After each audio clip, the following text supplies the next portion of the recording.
Thanks for staying with us. I'm Arba Kumsin. It's an atmosphere of pomp and celebration that is heralding the flag bearer of the governing National Democratic Congress, John Dramani Mahama, as he prepares to file his nominations to begin the process that may or may not see him re-elected as he seeks a second term of the presidency.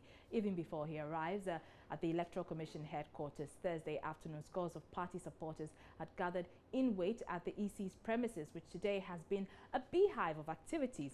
Not surprising, considering that the deadline for presidential and parliamentary aspirants to file their nominations expires tomorrow.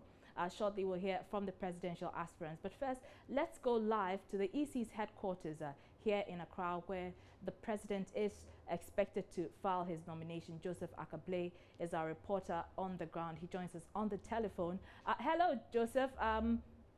What is the situation there? What's the mood there? We understand that the president... The singing and dancing appears to be going down a bit. A few minutes ago, lots of singing and dancing here at the Electoral Commission headquarters, because the National Democratic Congress have come here to present the nomination form for the party's candidate, John Dramani Mahama. The president was expected to present the form. The indication, the understanding we are getting from the Electoral Commission is that it is either the candidate or the proposer, and by the proposer, I'm talking about the person who nominated the president for the presidency, as well as the seconder, can present the form. But the team today was led by Vice President Kwesi Queen Emisa Arthur in the company of some bigwigs. The General Secretary, Mr. Tieni Ketia, was also present. Same with the Deputy General Secretary, Mr. Koku Anyidoho, Director of Elections, Samuel Kusampop, all came here to support the Vice President to ensure that he presented the form. The Electoral Commissioner received the form, and he says he's actually turned down the bank draft. The party presented a bank draft, not just for the presidency, but also for the 275 parliamentary candidates of the party across the country. But the Electoral Commissioner turned down the bank draft, stating that per the court injunction that the Progressive Party has filed, she cannot receive the bank draft for now. So she returned the draft to them.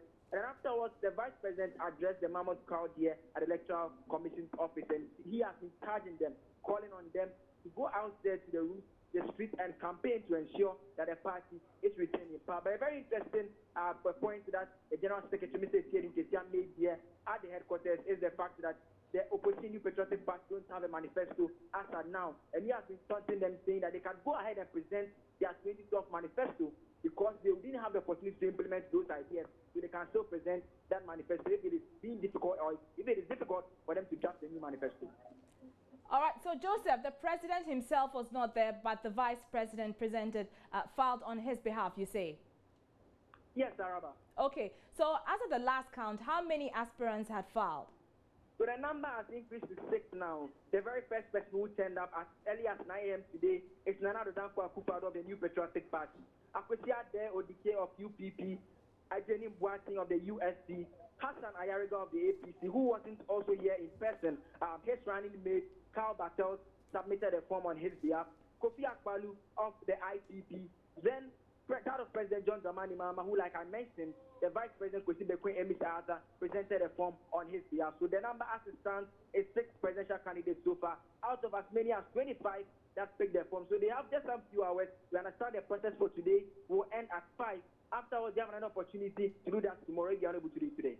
And Joseph, speaking of the filing fees and the suit against the EC, has the EC made any comment about that suit against it? The point they keep making is that, and that is a point the commissioner makes each time a candidate shows up, is that their understanding from their legal team is that they are not to receive the bank draft owing to that injunction that has been filed by the Progressive Party. So that is the only comment they keep on making, and because of that, they are holding on to that. For now, they are just taking the form. They are going to assess the form and find out whether the candidates have satisfied the requirements, and afterwards, they will communicate back to the candidates whether they are clear to contest this year's polls. That's our reporter Joseph Akablay, and he will be staying at the EC's commission as the various aspirants come in and file their nominations. So we'll be getting updates in our subsequent bulletins or programs on the process. But as he indicated, as many as 6 aspirants, presidential aspirants, have filed their nominations. One of them is Ajeni Boateng. We can listen to him as he filed his nomination. But as a political party registered and as a democracy demand, they have to write to us. As a political party, if you look at the Political Parties Act, you're supposed to declare your assets in the Political Parties Act 2000. No. Yes. It's not like, you know, it's a matter of public officer, like the PCs. The Political Parties Act talks about political parties. Yeah, the political party means, especially the MPs in parliament at the moment, they are the public officers. No, the Political Parties Act talks about political parties. It's a dead law. But we have others who have declared. As of now, we spoke to Odike, who said he has done that. Well, you know, I'm not saying I will not declare, but I have not been notified. So when they tell me to bring it, they give me time, I will bring it. Well, according to him, he went to court to declare before coming here. No. You know, we had the last IPAC meeting before the 50,000 and the 10,000 pop-up. You get my point? No notice was given. It was just this morning and yearly, and I've not heard it any officially. You understand? Because they have a way of inviting us to the meetings. They write to us sometimes, or a telephone call. So if you have a communication officer or PRO for the Electoral Commission, he is dealing with political parties, and we are registered. You cannot go and sit on there telling me bring my access declaration form. To me, it's unfair. So that's one of the presidential aspirants, Ejeni Boate, there. Now, you may recall that the EC indicated that aspirants ought to declare their assets as part of the process to file their nominations. But media reports quote Acting General Secretary of the party, the MPP, John Boadu, are saying that Nane Akufo-Addo will not declare his assets. We're trying to get officials of the party for some clarification on the matter. But we can also speak to another presidential aspirant, Akwesi Adai Odike of the United People's Party. Good afternoon to you, sir. Unfortunately, we've lost Mr. Odike on the line. We're taking a short break. We'll be right back.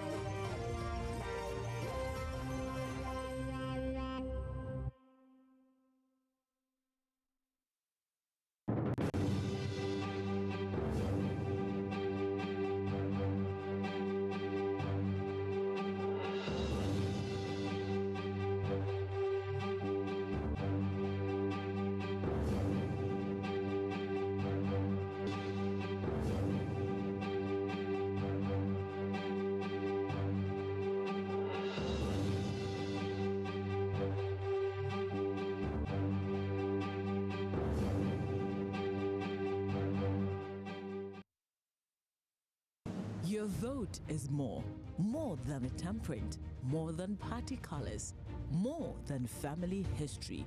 Your vote is the future. Join the conversation on Election 2016 on TV, radio, online, and mobile. #ElectionHQ.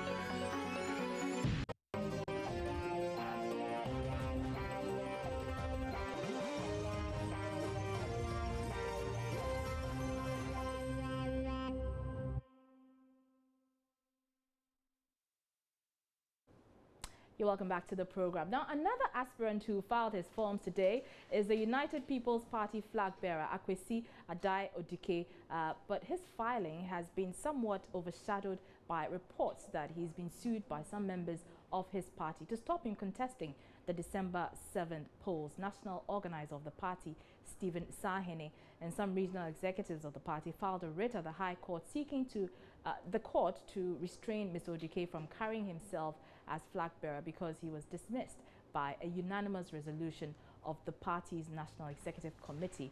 Mr. Odike joins us on the line. Thank you very much for your time, Mr. Odike. Thank you very much, my dear. Let's first start off with today's filing of nominations. How did it go for you? Everything went on smoothly, and we had all our documents ready. So EC went through and okayed it.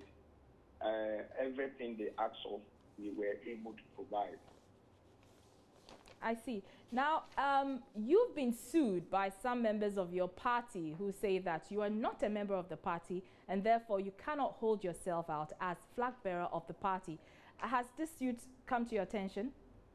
No, please. And only Electoral Commission decide who is flag bearer of a political party and not even a court or any group of persons.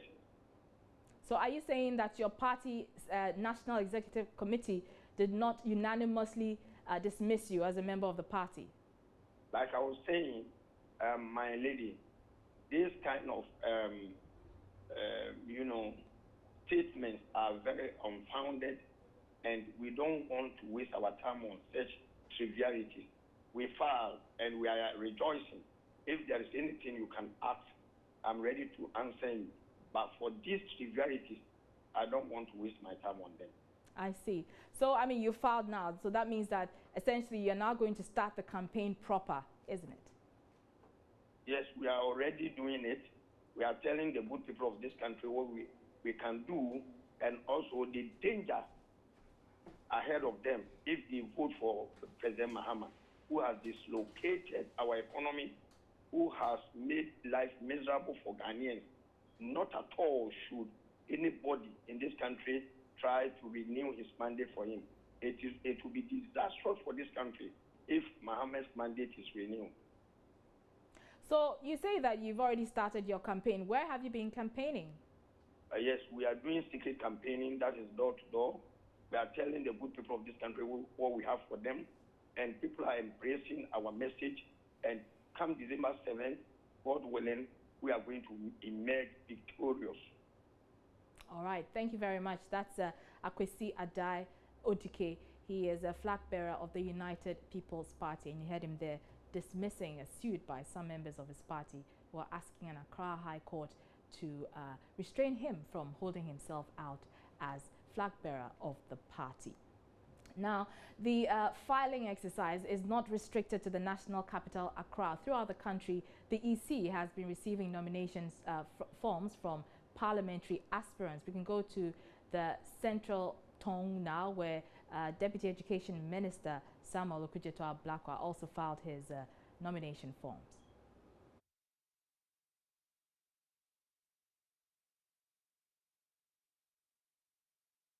That all the paperwork we have completed, and that all the paperwork we have completed, and they have given us the green light. So we are grateful to God and grateful to the good people of North.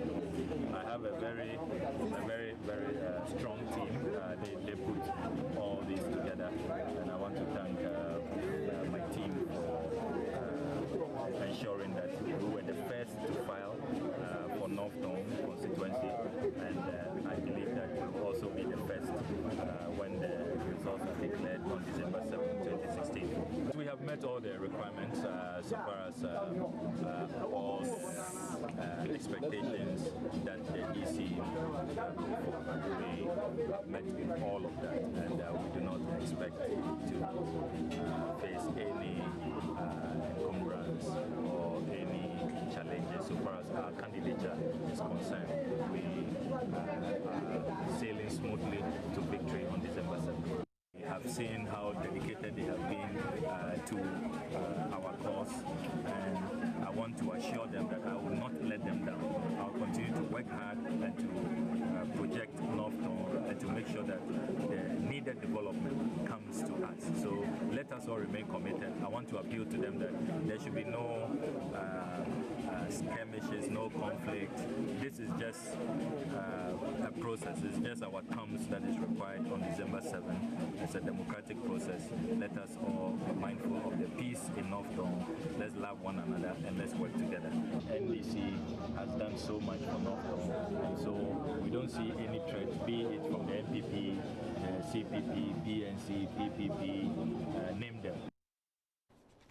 So that's MP for North Tongue, rather, Samuel Okudzeto-Ablakwa. He's also Deputy Education Minister, and he filed his nomination in his constituency earlier today. Well, Majority Leader Alban Sumana Bagwin also filed today in his constituency, Nadoli Kalio, in the Upper West region. Listen to him as he filed his nomination forms. no fears at all. I know I have some of my sons who are willing to take over from me, even though they are coming from the wrong direction. That is, one is coming through the New Patriotic Party, another is also coming through the People's National Convention, in the presence of Bernard Ambataila Mona and also Elvis Batwe. You know, these are young men who are quite ambitious and who believe that they could take over. Little did they know that among my people here, there are more competent people in the NDC than them. They are ready to take over, you know, but because they are not with us, you know, they were outside the constituency. Bernard Mona mainly operated in West Central. He is a son of our constituency. He comes from Sankana, but he contested twice in West Central and lost. Elvis Batwe is just a young boy. Bota, he just completed the Valley View University and tried to do masters. I don't know what went over him, and he decided to come and contest. He's most welcome, but this is the first time he's entering our constituency because he was resident at Sola in the house of one of our members of parliament. The Sola Calva member of parliament is housing him, his mother and father and everybody. And before this time, they were members of the NDC. And so he is the one taking them to the MPP. So they are welcome to the constituency, and they will learn from my people. And I believe that that lesson will lead them to live better lives in the future. So I have no fears at all. I'm very confident that we will go again. My people will support me. I know that my people are dependable. I can lean on them. They will never let me down, just like how I will never let them down. So that's Alban Bakben. He's a majority leader, and today he filed his nomination forms in his constituency, Nadoli Kalio. And stay tuned to the station because we'll be bringing you updates on the presidential parliamentary aspirants who've been filing throughout the day. But let's hit the campaign trail now because flag bearer of the Progressive People's Party, Dr. Papakwesi Indum, is still in the Bono Ahafo region where he's continuing his campaign. We can get some updates from regional correspondent Precious Semevo. Good afternoon to you, Precious. Good afternoon, Araba. So where is Dr. Indum headed to today? Well, Dr. Indum, as we speak, is at John Traditional Council. Now, this is a town between Atebubu and then Kejeji. We just got here about a minute or two, and he just entered the Traditional Council where he's expected, you know, to have a brief interaction with the traditional leaders. So tell me, earlier, where has he been and what has he been telling the people? Well, Araba, we moved from Sunyani this morning to Atebubu en route to Kejeji. But it was a different experience, as Dr. Indum himself later addressing a crowd at KJG, you know, explained to them that this is the reason why they will have to vote the NDC out of power, because he believes that the NDC has not treated the people of KJG well, because a distance of about 70 kilometers took us about 4 hours, you know, to drive on, and the road is in such a deplorable state. You kind of wonder how market women and drivers continue to ply this road. And that appears to have dominated Dr. Indum's interaction with a crowd that met him at KJG. Now, he also talked about the fact that the farmer, as they are, should not be poor. But unfortunately, that is the situation that we have in Ghana. And when he comes to power, by means of them voting for him, he has what it takes to change the fortunes of all the farmers and also create jobs, because he has done it on his own. And when given the bigger national resources, he is able to create more jobs for them. Now, he also took the opportunity to go to Nkomin Traditional Council, also here in KJG, and Nana State Kwoku in Kumbele, who happens to be the Abakuma Hene of Nkomin Traditional Council in KJG, said that they have become so used to politicians because they are able to, have their way around words and then sort of make all sort of promises and say all sort of things. But they are able, as at now, to see when a politician is saying something that he is able to do or can't do, and they believe that Dr. Papa Kwesi Indum is one of those politicians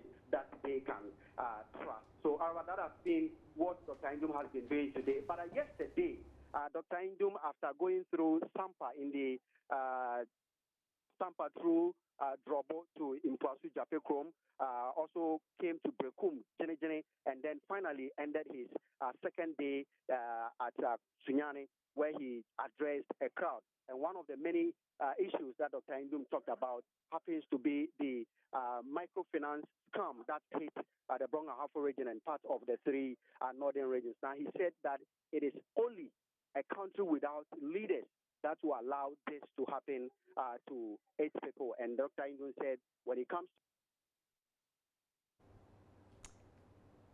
So that's Precious Semevo, Bono-Ahafo regional correspondent, giving us that update on the PPP flag bearers campaign tour of the Bono-Ahafo region. That wraps up the show for today. I'm Arba Kumsin. Thanks for watching.